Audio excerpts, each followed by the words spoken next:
E Felipe Luiz, Bruno? O Felipe Luiz... Pra mim já é o melhor do Brasil. Eu gosto desses títulos, Mauro César.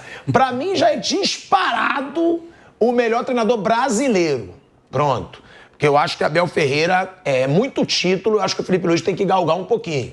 Mas brasileiro, pra mim, já é disparado o melhor. Assim, ele tá no melhor momento, né? Porque o time tá bem desde que ele chegou. Ele é um cara muito inteligente, não tenho dúvida que ele é um cara com potencial gigante aí pra ser um técnico muito bom. O que sempre eu fico na dúvida é o futebol brasileiro, assim, e não é culpa dele, a dúvida minha não é em relação a ele. De minarem ele num momento ruim. Num momento ruim. A dúvida é sempre em relação aos outros, não é ele, que ele é um cara que tem um potencial, uma qualidade, preparado para ser um ótimo treinador. Eu não tenho dúvida, não. O time tem muito o jeito que ele quer que jogue. Você estava falando do Danilo aqui, não sei se você falou antes de começar o programa ou já no ar, né? O Danilo jogando de zagueiro é muito o que ele quer, né? E acho que hoje o Flamengo tem 3 zagueiros titulares, o Danilo, o Léo Ortiz e o Léo Pereira. Que ele quer zagueiro que sabe jogar, ele quer um cara que marque ali na frente, e se o zagueiro está ali na frente, ele vai ter que jogar. A marcação intensa, pressão, que é uma coisa que quando o calendário funilar, ele vai ter que saber rodar o elenco, porque isso exige muito fisicamente. Mas o Felipe é um cara que eu gosto muito do trabalho dele, está muito bem, potencializando alguns jogadores. Porque o ataque do Flamengo, sem o Pedro, ele perde muito, assim. Ele está conseguindo fazer o Plata jogar bem, está conseguindo o Michael se vira, que eu acho 2 jogadores bem comuns, assim, o Plata e o Michael. E está conseguindo tirar dos caras. Então, é bem legal. O trabalho dele é muito bom. O Gerson não jogou ontem, né? E é um cara, para mim, é o melhor jogador do time, é o diferente do time, é o Gerson. E que foi confirmado hoje a proposta do Zenit, hein? Proposta do Zenit pelo Gerson. Falaram de... Espero que ele não saia. Vai sair do Flamengo para ir pro Zenit. Eu acho que 18 milhões de euros hoje não tira o Gerson do Flamengo, eu acho, né? Só isso aí? 18 milhões de euros não tira o Gerson do Flamengo. Mas aí tem que ver qual seria o salário do jogador. Se o jogador vai fazer uma forcinha para... O Flamengo não vai vender. Eu acho que o Flamengo não vende, gente. Sim. É o melhor jogador do Flamengo hoje, disparadamente. Pega esses 18 milhões e repõe o Gerson? Não. Então por que você vai trocar uma coisa para pegar pior? E do Felipe, só uma coisa que... Não chega nem perto de... citou o Gerson, acho que é até legal. Ontem, o lado direito do Flamengo, ele funciona muito bem com o Gerson e o Wesley. E acho até que o Gerson potencializa muito o Wesley, porque o Gerson é um meia canhoto que joga pela direita, ele vem por dentro e o Wesley fica no corredor ali. E o Gerson põe o Wesley muito no jogo. Ontem não jogou o Gerson. E o Felipe arrumou uma boa alternativa ali, que variou o Wesley e Plata, que normalmente o Plata joga mais perto do centroavante. Ontem variou, até porque não tinha o Gerson. Às vezes o Wesley atacava por dentro, o Plata ficava aberto. Ele criou uma movimentação diferente ali, que foi bem legal também. Foi uma ideia boa para suprir a ausência do Gerson. A gente vai ter que falar disso, né? Dessa proposta do Zenit pelo Gerson, que foi confirmada aí, 18 milhões de euros. Para mim, é o grande jogador brasileiro na atualidade, tá? Porque eu considerava o Estevão, mas eu acho que o Estevão não tá numa boa fase como o Gerson continuou. Multa, né? Gerson. Tem, Mauro? Claro. Tem. Você tem ideia da multa? A multa dele é... Eu vou ver que o valor me passaram outro dia aqui, eu te falo lá já. A gente vai ver porque 18 milhões de euros não dá. A proposta de quem? Pra tirar. Zenit. Eu só acredito vendo. Não, mas foi confirmada hoje, pelo que eu tava lendo isso, inclusive, aqui. O Flamengo confirmou que recebeu? Deixa eu Ou foi o pai dele? O pai dele confirmou. Tá bom. O pai... Vou perguntar o coelhinho da Páscoa pro Papai Noel. O pai dele deu uma entrevista pro podcast dele mesmo outro dia, reclamando que o jogador tem que ter um aumento. Cara, ele tem que procurar, o empresário dele procurar o clube e falar, olha, a gente quer negociar porque o Gerson abriu mão. O Gerson abriu mão porque ele estava na reserva, no Olympique, e não queria ficar lá. E o Flamengo pagou cerca de 15 milhões de euros para tê-lo. O jogador que chega livre como o Michael, ele negocia o quê? Ele negocia com o clube. Então ele vai ganhar mais. Óbvio, porque você não pagou multa para nenhum clube, aí você dilui no salário. Então, por isso, ele acaba ganhando menos do que esses caras. Se ele cumprisse o contrato do Olympique até o final, aguentasse a reserva lá com o croata, Igor Tudor e tal, e cumprisse o contrato, ele ficaria livre. Para renovar com o Olympique. Até poderiam ser dele, né? Exato. Porque geralmente o que acontece? Nunca chega o mesmo valor, né, do clube. Claro, mas 10. Que seja metade, 7, olha, eu tenho... Você vale 15, eu pago 7.500. Dilui no salário. Então, eu te pago tanto de salário, mais esse dinheiro, opa. Aí o cara ganha 1 milhão e não sei quanto, 2 milhões. É isso. O Memphis, como é que o Memphis custa isso tudo? Ele é dono dos direitos dele. O Corinthians não pagou nada ao Atlético de Madrid, saiu livre. Então, ele fala, olha, eu vou alugar o meu passe para vocês, né? Durante esse período, eu quero dar o salário. Então, isso tudo compõe uma remuneração muito maior. O Gerson não. O Flamengo foi lá e pagou o Olympique, recomprou o jogador. E ele quis sair. Que ele abriu mão porque ele quis, ficasse lá. Porque eu acho engraçado, o jogador vai para lá, jogou bem com o São Paulo, ele foi titular, né? Ok, perfeito. Aí chegou outro técnico, aí por alguma razão, ponta no banco, monta o time de outra forma, prefere outro jogador, o cara já quer voltar. Cara, aguenta. Se você aguentar, cumprir o contrato, você vai ficar livre no final. Pois se ele não aguentou o Marcelo, vai aguentar o Zenit, pô. Aí... Complicado isso, hein? Eu acho muito inadequado, né? E acho incrível como se dá espaço pro pai desse rapaz. Toda hora os coleguinhas dão espaço. É uma brodagem danada. Por quê? Qual é a relevância? Porque o pai tá bom, pode ser o pai, pode ser a mãe, pode ser o irmão. A questão é que o cara tem um contrato com o Flamengo, ele está jogando muito bem, acho até que é justo que ele reivindique, como qualquer funcionário que se destaca numa empresa, você pode falar, olha, eu fazia tal função, agora eu tenho mais responsabilidades, eu sou o capitão do time, né? Eu acho que, ok. Aí você faz o que? Aumenta o contrato, prorroga por mais 2 anos, 3 anos, né? Aumenta a multa. Ele tem 27 anos. Então, o contrato dele vai até 2027. Então, prorroga mais 2 anos, 3 anos, até 32 anos de idade, faz um contrato longo e tudo, vai ganhar uma beleza, tudo bem. É perfeito, mas a maneira... Aí logo surge essa história. Se você pesquisar, lá atrás, na outra passagem dele, também vazaram que o Tottenham ia contratar. Nunca chegou proposta do Tottenham. Nunca chegou ao Flamengo. Ele foi para o Olympique, porque o São Paulo cismou com ele.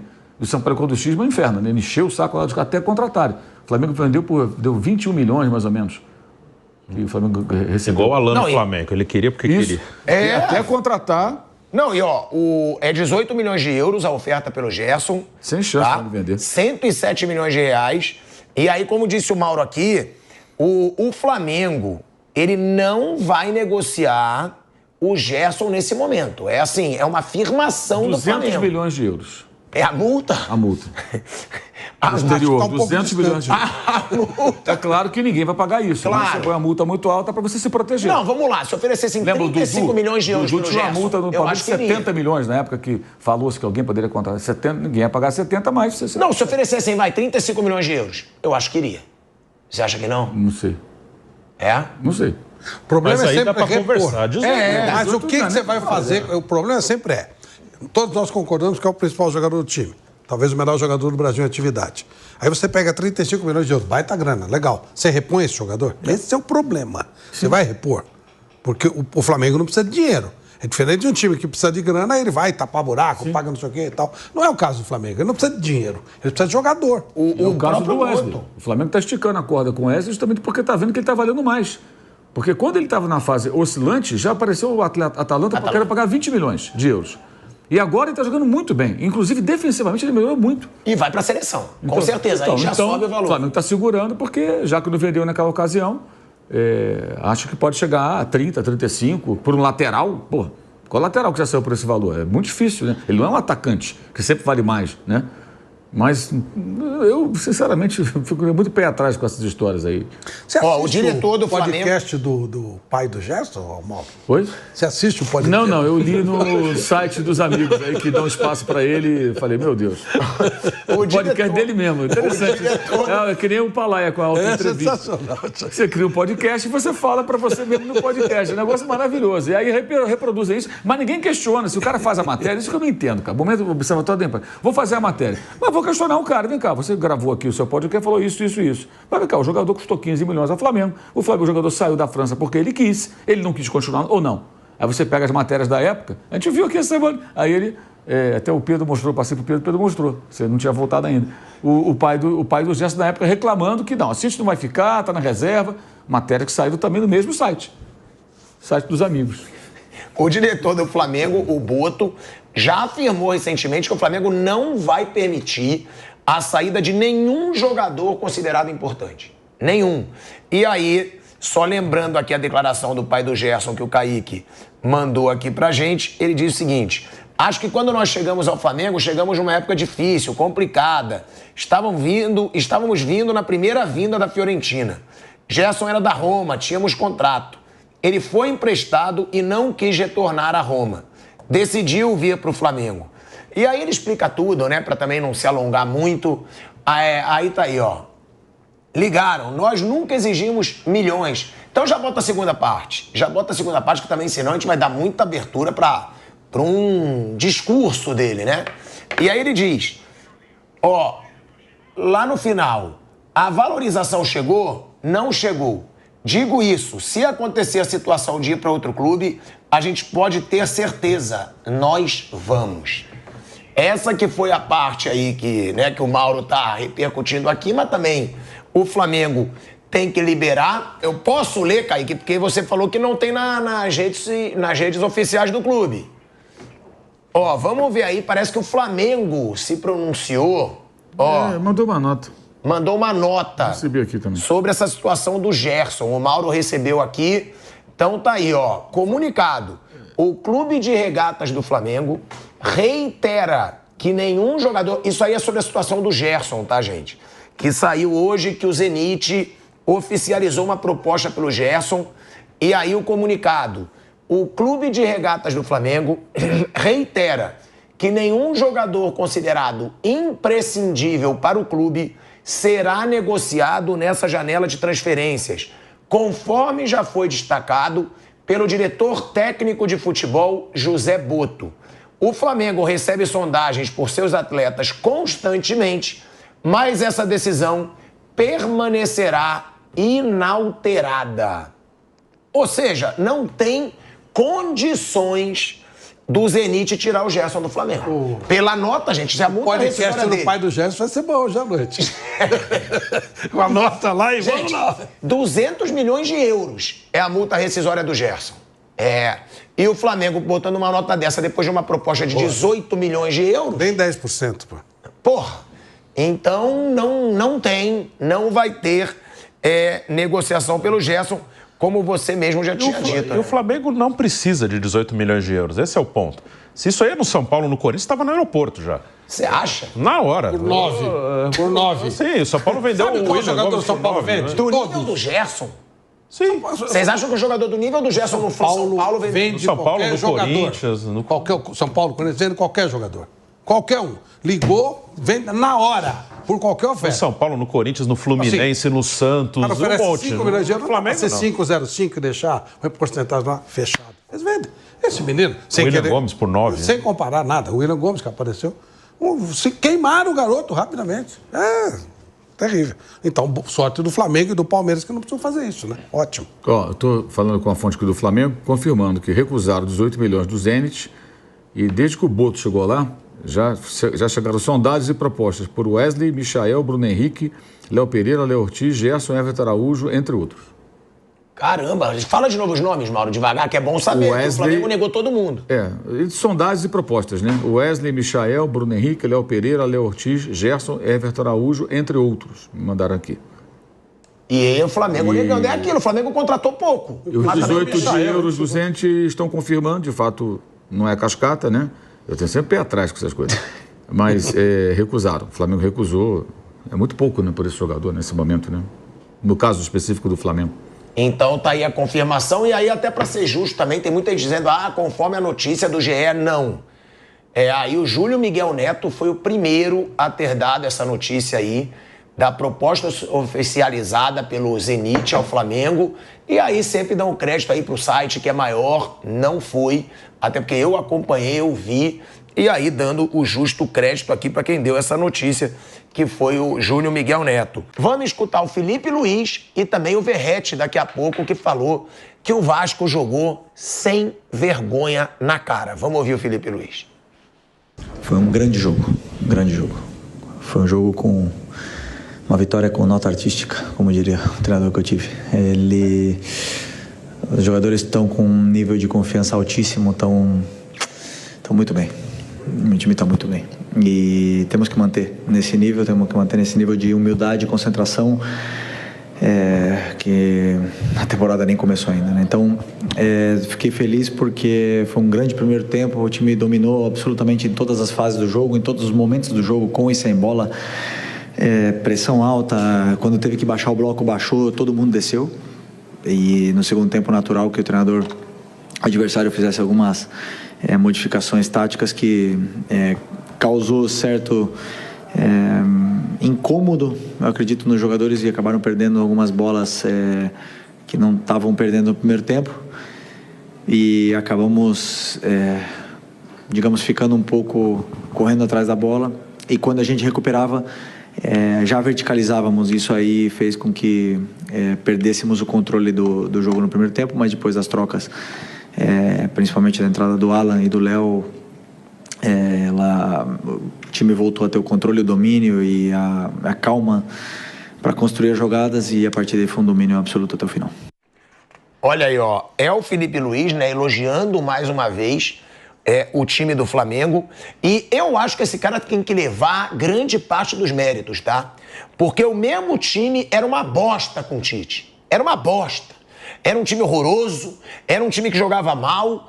O cara entrou e desde que ele entrou é um Flamengo que se impõe, é um Flamengo que toca a bola, é um Flamengo que joga, é um Flamengo que tem estilo de jogo tanto com o time titular quanto reserva.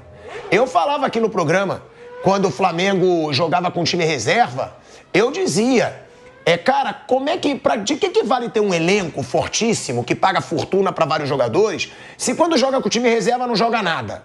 Fica dando desculpinha porque o titular não tá jogando. O time reserva do Felipe Luiz hoje joga bem, o time misto dele joga bem, o time titular dele joga bem, e o cara tá com esses números, e é o que eu falo, chega daquela palhaçada. O que você prefere, ganhar jogando mal ou perder jogando bem? Eu prefiro ganhar jogando bem. Qualquer torcedor prefere ganhar jogando bem. E esse é o estilo do Felipe Luiz, tem que se elogiar muito esse cara. Ou eu tô exagerando muito, Mauro César Pereira? Que você me acha exagerado. Mas... Quando eu falo que o Felipe Luiz é disparado o melhor treinador hoje em atividade no Brasil, brasileiro, eu tô exagerando? Eu acho que ele está construindo um caminho, né? Acho que é um pouco cedo. Ainda não teve a oportunidade de trabalhar direto no Brasileiro, no Libertadores, pegou já o final do campeonato. Mas acho que ele caminha para ser isso aí. Você gostaria de vê-lo num Brasileiro, principalmente? Que tem que ter frequência, que tem que ter sequência. A gente vai ver isso em breve, eu acho que... Mas ele caminha nessa direção, sem dúvida alguma, né? O trabalho dele é muito bom. E o que eu torço é para que não surja a proposta da Europa. Pelo amor de Deus, que não surja a proposta da Europa. O Bruno Henrique é esse cara que eu ia falar do Verratti, mas aí o Kaique cantou no meu ouvido, fala do Bruno Henrique. Então eu vou falar do Bruno Henrique, porque o Bruno Henrique chegou a 9 gols contra o Vasco da Gama. 9 gols contra o Vasco. O Bruno Henrique é chamado do cara decisivo dos clássicos. Ele igualou o Gabigol com 20 gols em clássicos regionais, ou seja, Botafogo, Fluminense e Vasco. Bruno Henrique, no clássico contra esses 3 rivais regionais, ele meteu 20 gols. O Bruno Henrique chegou a 98 gols com a camisa do Flamengo. E aí é o que eu falo. Quando eu falo coisa boa, eu digo aqui que eu sou sábio, né, Bruno Prado? Sim, muito. Quando eu falo besteira, eu assumo também. Mas eu te defendo. E você me defende? Você não me defende nunca. Agora, eu falei, quando o Flamengo renovou com o Bruno Henrique, que eu não renovaria. E falei mesmo. Porque ele tinha 33 anos, 3 anos de contrato, um cara que veio de uma lesão séria. E eu disse, eu acho muito difícil ele voltar a jogar em altíssimo nível. E ele tá jogando. Mas o problema com o Felipe Luiz. Sim, mas eu tenho que reconhecer o cara. Quando eu falei, eu não esperava que ele fosse voltar a um altíssimo nível. Beleza, mas todos nós mais ou menos concordamos que o erro não foi a renovação. Foi o prazo do contrato. 3 anos, né? Tomara que ele jogue esses 3 anos.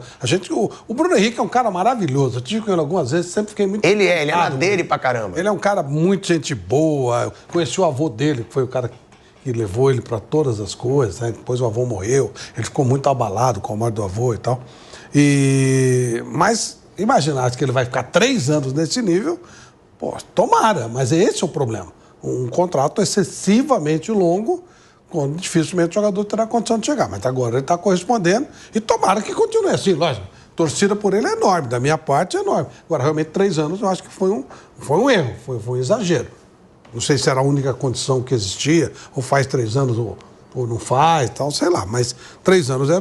por isso eu não acho que quando você colocou a situação, não estava errado, não. Agora, tá jogando pra cá. Tá jogando, né? Mas a curto prazo, ainda nós estamos com 1 ano, primeiro ano. Um que eu acho que tem que entregar muito ainda... Que, tipo, fez um golaço, aí já falam, é o Cebolinha.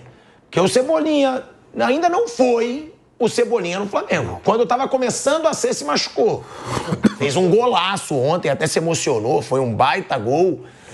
Agora, aí, ó, Estão passando os lances do jogo e o Bruno Henrique cobrou bem o pênalti também, né? Que o Jardim foi no canto certo. Agora, o Verratti disse, Bruno Prado, que foi um Vasco sem vergonha. Foi isso que ele quis dizer. Ele falou, jogamos sem vergonha. Ou seja, foi um Vasco sem vergonha na cara. Foi realmente ou é um time ruim? Não tem muito o que fazer. Porque esse Vasco, me desculpa, o torcedor que tá vendo o Vasco perigando de não classificar para o mata-mata do estadual, ele com certeza tá cheio de medo de brigar contra o rebaixamento no Brasileiro. Acho que até pensando em Brasileiro, o primeiro objetivo é somar ponto para não correr risco. Ano passado até o Vasco fez um Brasileiro dentro da realidade atual, acho que até bom, ficou em 10º. Acho que dentro da realidade atual é bom, eu esperava menos. E chegou numa semifinal de Copa do Brasil. Mas acho que o ano passado foi até um pouco acima. Acho que o normal é até brigar um pouquinho mais embaixo. O time é mais fraco que o Flamengo, obviamente, mas o primeiro tempo foi constrangedor. Às vezes você tem time mais fraco, mas você compete, você tem alternativa. Tanto que no segundo tempo também, porque o Flamengo diminuiu um pouco o ritmo, o Vasco jogou um pouco, né? O Vasco deu algum sinal de vida. O primeiro tempo foi terrível. Tem um ponto do Vasco que é bem complicado, né? O Vasco não tem velocidade. Isso já aconteceu no ano passado. O Vasco chegou a ter um bom momento ano passado com o Rafael Paiva, mas aí quando machuca o Adson e machuca o David, que são dois jogadores bem normais, só que pelo menos eles têm velocidade. Perdeu totalmente assim, a saída de trás, contra-ataque. Tem o Ryan ainda, que está na seleção sub-20. Ontem não tinha ninguém de velocidade. Então eu estava atrás, o Flamengo empurrou o Vasco para trás, não tinha como sair. Eu diria uma bola que hoje o Vasco não tem nada. Você não concorda, não? Acho que não tem nada. A única coisa que o Vasco tem é o Verratti para jogar a bola no alto ali e tentar fazer gol. Nem a qualidade técnica que a gente esperava do Coutinho, do Payet tem, pô. O Coutinho e o Payet vai ser de vez em quando, uma coisa ou outra, porque eles têm qualidade.